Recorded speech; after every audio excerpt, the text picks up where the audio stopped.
Hi, my name is Morgan and I'm a neuroscience researcher, and today we're going to be talking about Elon Musk's Neuralink device. So I've already made one video on this. It was one of my really early videos. I'll put a card to it somewhere up there, wherever those end up. So you can go check that out if you're interested. Like I said, it is one of my earlier videos, so I can't guarantee great quality on that, but I am pretty sure I still agree with most of the things that I said in that video. The reason why we're revisiting the Neuralink device is because one of my subscribers brought it up in a comment. I am so sorry to whoever it was that suggested this to me. I like to shout out the people's names, but I think YouTube deleted your comment, so I just saw someone say, hey, you should do another update on the Neuralink because they did this thing, and I looked it up and found some interesting stuff that we're going to get into, but I'm so sorry that I can't shout you out. I truly appreciate you for suggesting it to me, and if you would like to suggest a reaction video or a video topic to me to ask a neuroscientist, whatever your questions are, you can either leave them in a comment below or you can email them to me at askaneuroresearcher@gmail.com. You should also go check me out on social media. I'll put all my social medias here, but social media is where I ask you guys questions and I interact with my followers through, mostly through Instagram, but sometimes also through Twitter and TikTok.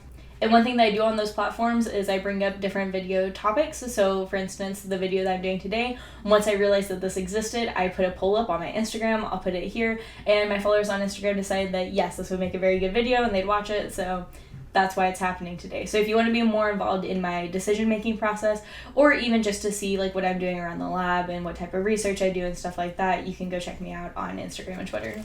Before I get all the way into this video, I want to say thank you so much to all the people who've been subscribing to my channel. I am so close to 1,000 subscribers, and I truly appreciate each and every one of you who have been subscribing.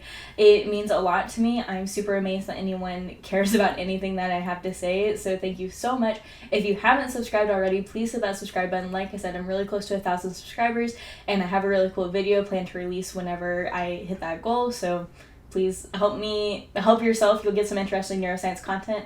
I post a neuroscience video every Wednesday most of the time. If you're wondering why there wasn't a video last week, again, go check out my Instagram to keep up to date with me. But basically, I made a reaction video to something that Disney owns, and I forgot the first rule of YouTube is that you don't do anything with Disney because they tend to block your stuff. So the second that gets released for me to be able to put it on my channel, I will, but as of right now, I don't know that that's going to happen. And the last thing before I get started on this, these Elon Musk videos tend to bring out interesting people on the internet, and I truly appreciate your views and your likes and your subscribes and all of that stuff. But if you are the type of person who would like to offer me your brain, please don't. I don't want it. I like and appreciate you, but a few people have contacted me offering to let me study their brains, and that is just not how research works. First of all, I study rats, so if you gave me a human brain, it wouldn't fit in with my project. But also, I would not be, even if I did study human brains, I would not be ethically or legally able to just accept your brain. So please stop offering them to me. As much as I appreciate you and appreciate your willingness to be a part of science, I am not the person that you give those to. If you would like to donate your body to science after your death, I super support that. That's what I plan to do with my own. I will put some links in the description of where you can donate your body and actually make a difference in science. So let's get into this actual video. Why am I talking about Elon Musk again? So in case you're unfamiliar, he is working on developing this device called a Neuralink, and he promises a lot of things with it that I don't know are ethically or physically possible. So in my last video, I basically came to the conclusion that what he has at this stage is basically a Fitbit that you can implant in your skull. So it's not really anything dangerous, but it's also not really anything more beneficial than just buying a Fitbit. Since then, he has now come out with a update that one thing that in the update that we'll get to is that he's now tested on monkeys. Before, he had done a test on pigs. Testing it on pigs is a step in the development process, but it's not really the most encouraging step, and I talked about that in my previous video. But doing it on monkeys is a huge step, so I'm interested to see how that worked out for him. And the other thing is that I saw one video claiming that it will cure depression, and I actually study mental illnesses, so that was something that I was very curious about and interested to comment on. So in this video, I think I'll be talking about 2 videos if I have enough time to get to it, but if I don't, I'll say something here. But I think I'll be reacting to 2 videos. The first is one put out by the Tesla Spaces YouTube channel, and I'll be linking both of these videos in the description, as well as my initial Elon Musk video. And I believe that this is the video that was claiming that it was able to cure depression, so I'll be talking about that. And then the second video I'll be talking about is the one involving monkeys. These videos are relatively long, so I'll be cutting out anything that I don't have something to say about, and then at the end I'll give some sort of conclusion that'll say my general thoughts. Today, we're taking a closer look at Elon Musk's Neuralink brain implant company and what it means for the world going forward. Could it be a cure for blindness, paralysis, deafness, and mental illness? Or is it just a Fitbit in your skull? Let's have a look at where this new generation of technology is leading us, some practical implications, and how you build a business around brain implants. Okay, so something I wasn't totally sure about was whether or not this, because it's called the Tesla Space, if it was a YouTube channel affiliated with Elon Musk or if it was someone just reporting on it, sort of like how I am. So it seems like these people are not affiliated with him and they are just reporting on it. So I'm going to be taking their word for it, that whatever they say is what he's doing. If any of it's incorrect, please feel free to let me know in the comments. And so I'll be commenting on what they say. I tried to find videos that specifically said that they were affiliated with Elon Musk, but I couldn't find any. So this is what we're going off of. The monkey video that I'll be showing is, though, I believe, directly from him. Disclaimer off the top, I am nowhere near a medical expert. I've just watched a few episodes of Grey's Anatomy, and everything in this video is based on speculation. Do not take my advice on whether or not you should get a brain implant. I can't believe I have to say that, but such is the world we live in. I appreciate that disclaimer, because a lot of people would just stick stuff out on the internet and pretend like they are an expert, so yeah. And I'm not a medical expert either, but I am involved in brain research, so I think that gives me some qualification to talk about this. Oh, out of all the companies that Elon Musk has his hand in, Neuralink is easily the most abstract and difficult to understand. There have been a lot of claims and theories made on what this kind of device could do, but so far, in real life, we haven't seen it do much of anything. The Neuralink is a very niche category of technology called brain-computer interface, or BCI for short. It's not new technology by any means. Scientists have been sticking probes into people's brains for decades, actually. But he's right there. There are several technologies that you can purchase that are human interface devices, and I actually showed a clip of one in I believe my last Big Bang Theory reaction video. I'll link that in a card somewhere, but basically we have been putting stuff in brains for forever. Putting something in a human's brain is a little bit different and requires a lot more approval from different agencies and a lot more research to be allowed to put out there, but there are various things that can be treated by putting an electrode in someone's brain. The reason why I'm so hesitant to say anything super specific is because a lot of this is extremely experimental and still in clinical trials and stuff.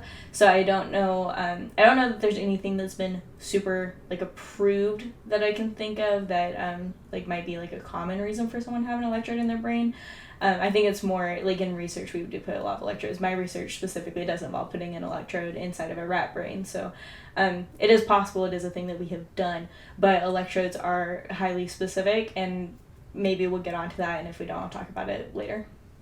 What sets Neuralink apart right now from the rest of the BCI industry is that they are making a product with mass market appeal. The device is being positioned as something that everyone would want to have, not just those that are suffering from a disability or injury, which is impressive considering that a Neuralink is an invasive BCI, which means it is actually physically connected into the user's brain. This is one of the questions that I had in my initial video. One of the main issues that I can see with it is that it is so invasive and going inside of someone's skull to connect to their brain. Most technologies that we use that involve stimulating a person's brain don't actually go inside of the skull, and doing that just optionally, really any surgery that's optional should be strongly considered and weigh the pros and cons of an optional surgery. And sometimes they are very low risk, or sometimes, even though they're not medically necessary, sometimes they are emotionally necessary. And I acknowledge that, and I think if you want an optional surgery that's not a great risk to you, you make whatever decision you feel is best for yourself. But whenever it comes to implanting something in your brain, that is a very high risk surgery. And so I can't imagine optionally choosing a high risk surgery just to have a piece of machine in your brain. There are also non-invasive and partially invasive devices available on the market, but they don't work anywhere near as well. And That's really interesting. I've never seen one of those connected to a person. I knew it was a thing that was in development, but I didn't know sort of where we were at on that. But there are people who are working on connecting prosthetics to your brain. That way, if a person has, say, a prosthetic arm, they can control that with their brain and actually like grab things and operate as you would if you didn't have a prosthetic arm. Probably seen the non-invasive devices. They kind of look like a weird hat with sensors all over. Those can read your brainwaves, but without very much clarity. Imagine there's a rock concert happening inside an arena and you're standing across the street. You'd get enough of the sound to recognize that music was being played in there, but you might not be able to recognize the song. Moving to an invasive BCI is like sitting in the front row at the concert. All the nuances of the performance are coming in loud and clear. So far, the problem with these invasive BCI devices is that it literally takes brain surgery to install, and that's unsurprisingly a limiting factor in their adoption rate. The Neuralink business model hinges on their device being implanted by an automated robot surgeon that in theory would make the procedure as easy and commonplace as getting laser eye surgery. Here's the deal with that statement is that yes, a robot doing a surgery is more easy and convenient for the surgeons and the medical staff involved, but it still involves opening your skull, which is the major issue. Whenever you open someone's skull, the brain automatically sort of starts to swell because it's used to being contained, and so that can lead to issues. Also, robots are great for like routine procedures where it's likely that nothing's going to go wrong, but I would say if you're operating on someone's brain, there is a high risk that something will go wrong, and you would want other people there in order to step in because the robot will not be able to problem solve or be able to fix anything that might go wrong. It'll only be able to do whatever it's programmed to do. So it would make this a much more accessible surgery as in terms of not needing specialized surgeons to do it, but it would also, you would still need people to oversee the surgery, and it would still be extremely dangerous just purely because you are doing surgery on someone's brain. Like that alone will never not be dangerous. There's also even the risk anytime someone goes under anesthesia, there's a huge risk to the person just from the fact that they are under anesthesia. So like even not performing any surgery on them does pose a risk to the person. So this is still, it will never be a no risk surgery, and it likely will remain a high risk surgery just because of the nature of it. Because Elon and his team have been making all kinds of claims about what this technology has the potential to accomplish. We've heard. Yeah, this was my big issue in the last video, is that he makes very large claims without actually presenting much technology to back up his claims. So I'm curious if maybe there's been any updates since the last video. Everything from reversing spinal cord injuries to healing brain diseases like Parkinson's, curing mental illness, even granting digital immortality. One of the big issues with making most of those claims is that we still don't fully understand how a lot of these things work. For instance, with the Parkinson's example, we understand that dopamine is important and is involved, but there's still people conducting Parkinson research because we still don't fully understand it.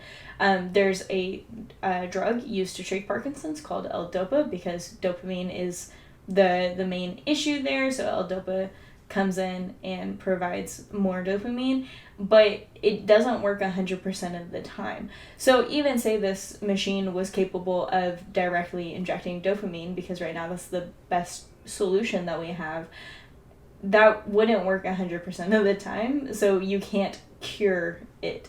And with other mental illnesses, we don't even have a beginning to understand how some of these things work.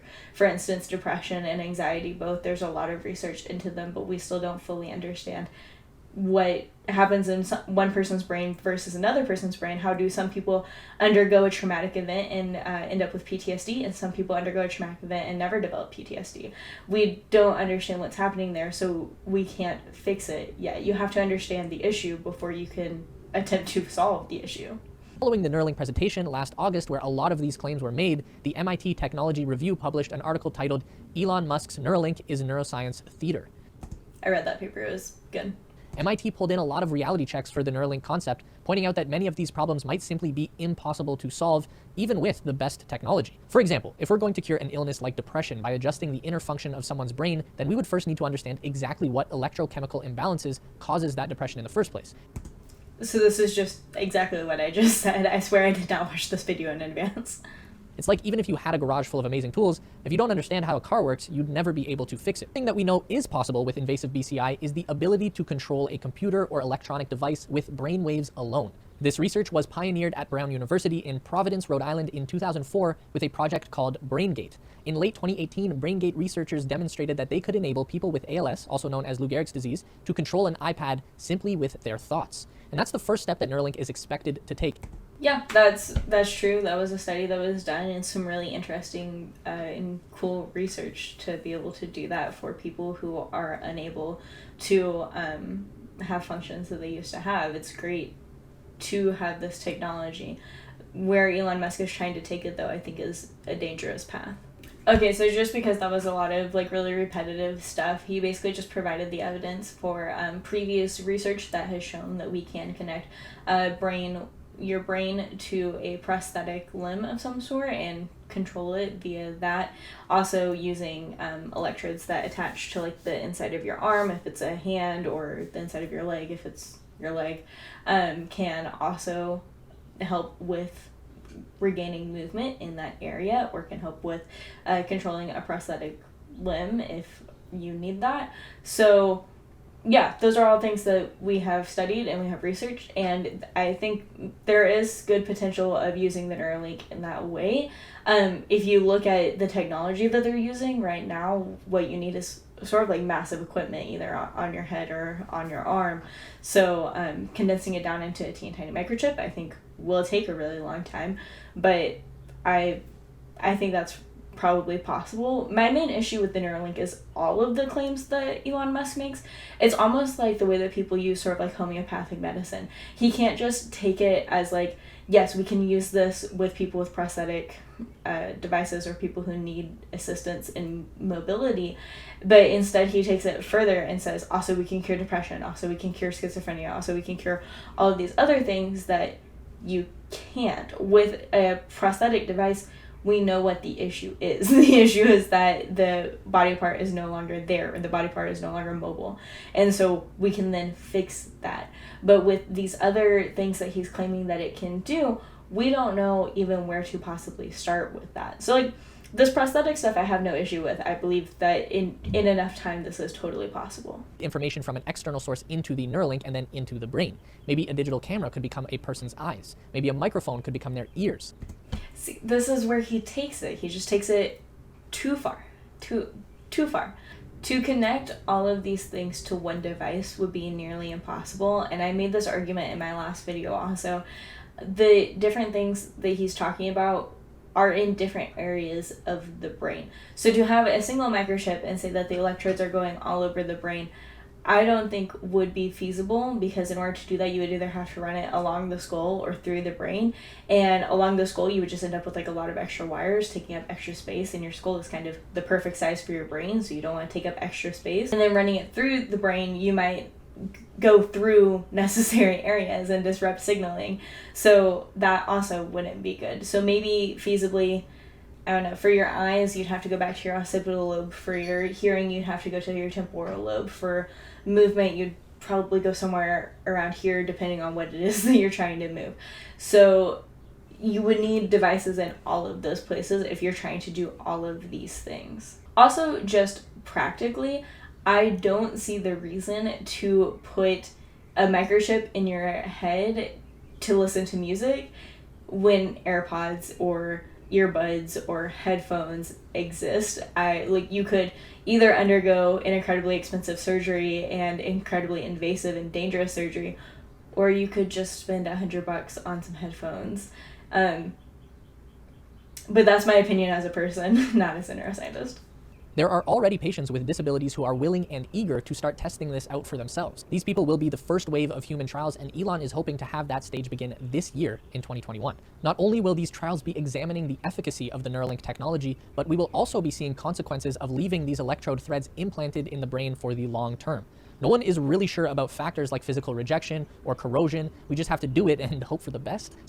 I'm very curious about the approval that he gets for this research.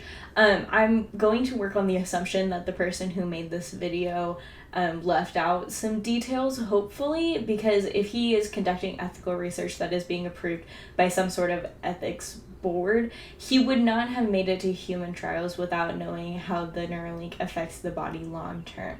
You can never be sure how it's going to affect humans specifically, because we are different from other animals, so no animal model is going to be a perfect model for a human, so there is some risk involved whenever you take things to a human trial. But I know for a fact that he's tested this on pigs in the past. I believe that he's tested it on a monkey now. You would leave the device implanted long term in those if that is your ultimate goal, in order to see how it works, because likely there's nothing different from a human brain and a monkey brain to the point where we're going to be so different that it doesn't corrode in monkeys but it does corrode in humans, or it does cause infections in humans but it doesn't cause infections in monkeys. So I don't really understand how his research is being conducted. I can say from experience with my electrodes that I've used on rats, they do corrode over time, and it would be dangerous to leave it implanted long term. So theoretically, if you're working with a human, hopefully you would be more careful about that. My rats don't have their electrodes for long enough for that to happen to them if we're doing everything correctly. But in a human, I'm assuming that they're planning for this to be left in, I'm assuming, for their entire life or until the next update comes out. And so you don't want to have not done that research ahead of time just to see if it's going to do something dangerous. So in conclusion, I feel like this is being done in a very sketchy way, unless there is something that the person who made this video left out about the ethical approval that they get to do this research. I am a little bit curious, because this is a private company and they're not publicly funded, if they do have an ethics board, because I know if you're publicly funded and if you're federally funded or funded by any major grants, you do have, you're always required to have an ethics board not making decisions for you, but you have to run all of your plans by an ethics board so that they can determine whether or not what you're doing is being done safely and being done in the most ethical way possible. And if this person is reporting on the situation correctly, I don't believe this is being done in an ethical way. But maybe they're leaving something out, or maybe this is true. I am concerned, though. In theory, any person could go ahead and get a Neuralink implanted and start interfacing directly with their smartphone and computer with just thought alone. And that's kind of where Elon is hoping to go with this. The way he sees it, we've already become part cyborg as it is with our use of devices like iPhones and smartwatches. Neuralink would simply increase the bandwidth of that connection by a huge factor. I agree with that sentiment. That's why I find it funny whenever people are talking about microchips and vaccines and stuff, because you do carry around a microchip with you if you carry around a cell phone. We are very much becoming more connected to our technology, but I think that there is a line to be drawn whenever you are having a high-risk invasive surgery done to implant a electronic device that is entirely optional. So for the people with the prosthetics or the people with disabilities that may need a device like this, that is amazing for them, and I would love to see this technology developed. But for people who are just getting it so that they can listen to music without having to pull out an AirPod, or so that they can be mentally connected to their phone, I don't think that is ethical. I guess that's something that comes up a lot more if I talk about Elon Musk. But I also just don't think it's a great idea in general to be encouraging people to get invasive surgeries just to be able to do something that you can already do with very little effort. It takes 5 seconds to pull AirPods out of your pocket. You don't need to be directly connected to your phone at all times. You wouldn't be limited by the dexterity of your fingers. We'd just be going straight from mind to device and back again. And that's where things really start to get fun. Imagine virtual reality gaming with no physical controller necessary. Your character in the game operating straight off signals in your own mind. Okay, but do you need an invasive surgery in order to video game? This is my problem. You don't need an invasive surgery. You don't need someone to open up your skull so that you can have a better video gaming experience. there are very practical, real ways that this could help the world and the medical community, but you don't need someone to open up your skull and put a chip inside your head so that you can play video games better. It's fine. I'm fine. Because this isn't going to happen anyways. This technology, the prosthetic stuff, I'm encouraged by it. I think that is possible. The video gaming and the using it as like headphones, basically, all of that stuff, I don't think we're ever actually going to get there. So I'm not genuinely concerned about it happening. I'm just concerned about the people who want it to happen. Okay, so the rest of the video is the guy talking about Elon Musk's business plan, which I am not a business person, and so I really don't think I have anything to comment on it. I think that's really all that I wanted to say about it. So this next video that I wanted to talk about, I found while I was searching for the monkey video that I'll show. So I'm gonna talk about this video first and then we'll talk about the monkey video. So this was put out by the Neuralink YouTube channel and it's called Animal Care at Neuralink. And I brought up ethics so much 5 seconds ago. Let's talk about ethical animal research for 5 seconds. This is a 2-minute long video. Hopefully I won't have that much to say, but I'm just really curious and I might as well share it with you guys. I get extremely attached to the animals. I definitely get attached to the animals. Yeah, they're really cute. That's true, you get so attached to the animals.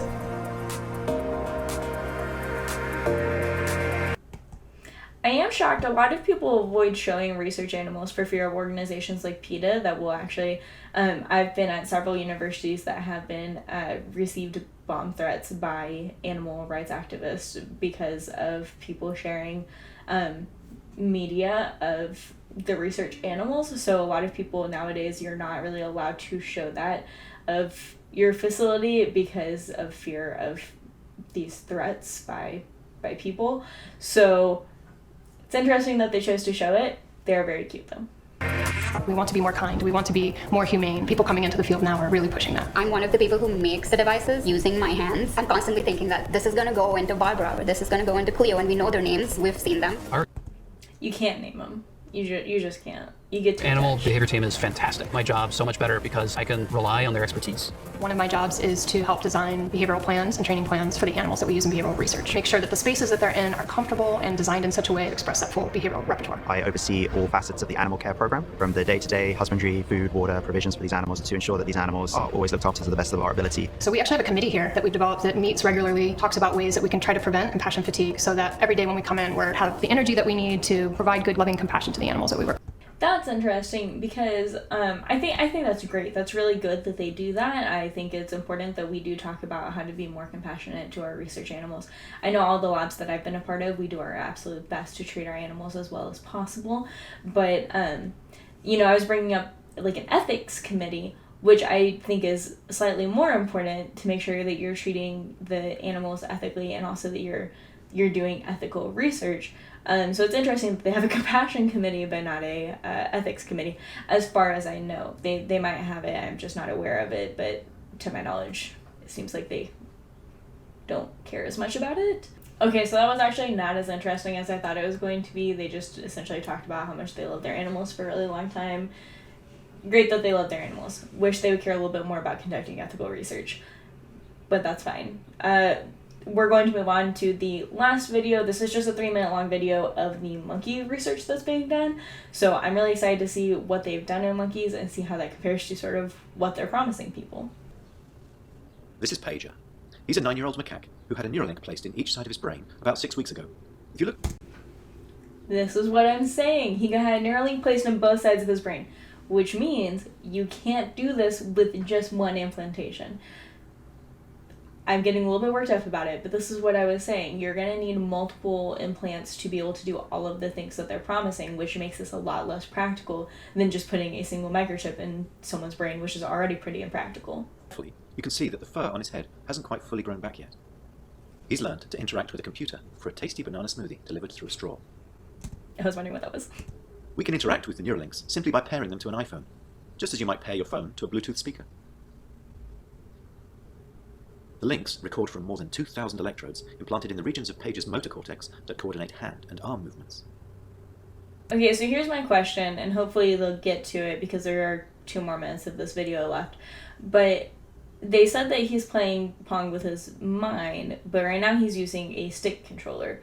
So my guess is, the way that they talk about the Neuralink is always promising so much more than it actually is doing. So my guess is that the Neuralink is recording from their brain, and you can then see how the monkey is playing Pong. But the monkey is still using its hands. It's not just mind controlling the computer. It's still physically doing something. So I just want to point that out. Maybe they'll address that in a second, but I just want to point it out. Neurons in this region modulate their activity with intended hand movement. For example, some might become more active when he moves his hand up, and others when he moves it to the right. That's all true. Yeah, there's neurons associated with that, and you can, there's been studies done to see how quickly decision making happens in your brain, and actually some studies have found that your brain decides like where your hand's gonna go before you are consciously aware of it, which some people have used to argue against free will. I think it just shows how quickly our brains can process things and how long it takes us to realize what our brains have processed. But your brain is still you, so like whenever your brain makes a decision, you're still making the decision. But the point of that tangent is that it is possible to tell what someone's intentions as far as like movement are based on how their neurons are reacting to things. By recording from many neurons and feeding their activity into a decoder algorithm, we are able to predict Paige's intended hand movements in real time. First, the predicting is a little bit more difficult whenever it's a complex system. I'm actually working with someone right now who's working on predicting different movements of mice. And if you're just predicting, the research that I was talking about involved like hitting a button. So that's a very like simple, basic hand movement. Wherever you're looking at moving up, down, sideways, all of that stuff, it's a little bit more difficult to predict what the movement will be. So I'm sure they have like a pretty high error rate. First, we calibrate the decoder by recording neural activity as Pager uses the joystick to move a cursor to targets presented on the screen. As he's playing this game, we are wirelessly streaming, in real time, the firing rates from thousands of neurons to a computer. Using these data, we calibrate the decoder by mathematically modeling the relationship between patterns of neural activity and the different joystick movements they produce. After only a few minutes of calibration, we can use the output from the decoder to move the cursor instead of the joystick. Pager still moves the joystick out of habit, but as you can see, it's unplugged. He's controlling the cursor entirely with decoded neural activity. Okay, so they did address that, and he's not actually using the joystick to do this. I will say, even though they said that the joystick is unplugged, this would be extremely easy to fake with like Bluetooth. But it also seems to me that the cursor has slowed down, which is probably a delay between his brain and actually controlling what it's doing. But I mean, pretty nifty. I'll trust them that that's what they're doing. Our goal is to enable a person with paralysis to use a computer or phone with their brain activity alone. Because they wouldn't be able to move a joystick, they would calibrate the decoder by imagining hand movements to targets. One of the things the Neuralinks allow Pager to do. I don't know that you would be able to calibrate it without some sort of movement involved because, like I said, there will be a very high error rate with this because you can't accurately predict exactly what the neuron firing is going to result in 100% of the time. So them just imagining a hand movement, I don't think would translate well as like a calibration device. Maybe you could use it like they're saying to then be able to move something, but I don't think like you'd be able to calibrate it using that. Is to play his favorite video game, Pong. To control his paddle on the right side of the screen, Pager simply thinks about moving his hand up or down. We've removed the joystick altogether. Now that he's up to speed, let's increase the difficulty and see how well Pager can play with the Neuralink.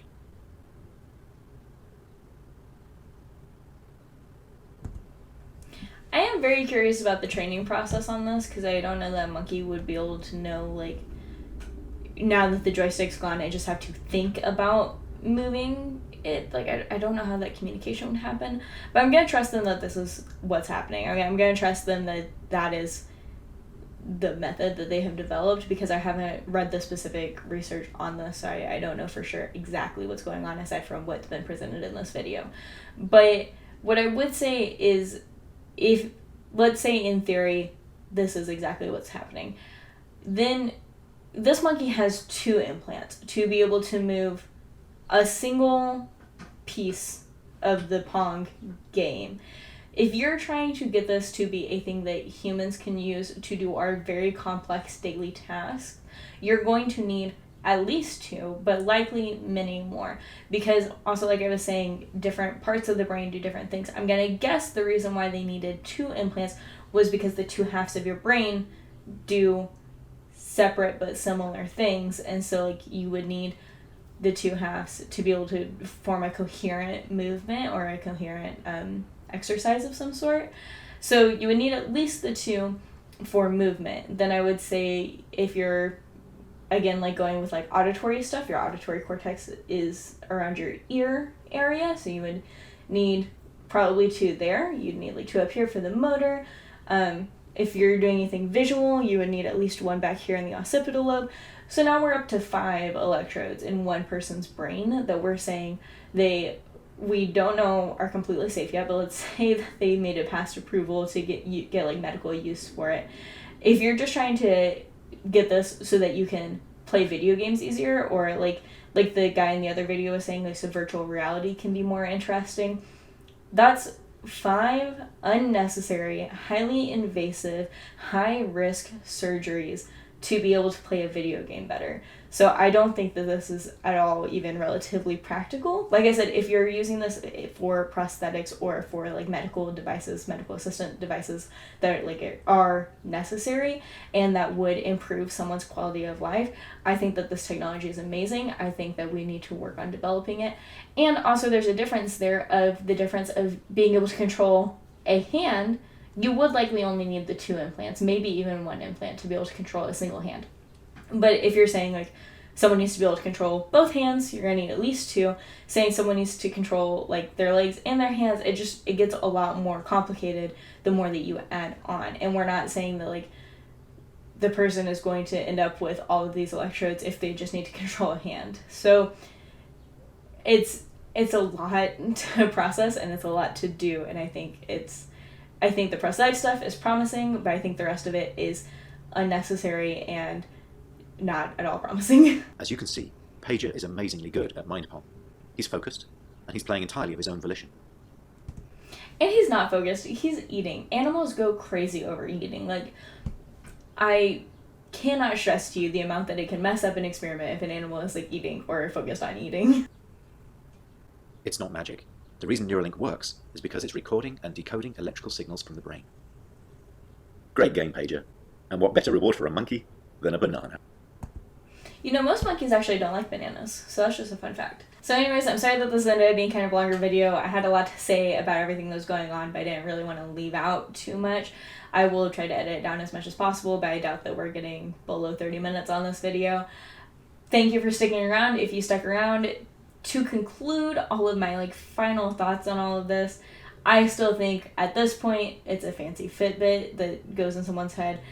The monkey stuff, I'm not really convinced by. I would need to read more on it. I am very curious about how this research was conducted and how it's being done. So I don't want to comment on it too much. Like I said, I think that this is extremely promising for people who need prosthetics. I think that that is great, and it would be an amazing technology to develop more. But for all of the stuff that Elon Musk is promising us, I don't think it's curing depression anytime soon. I don't think it's curing anxiety. I don't think it's curing Parkinson's.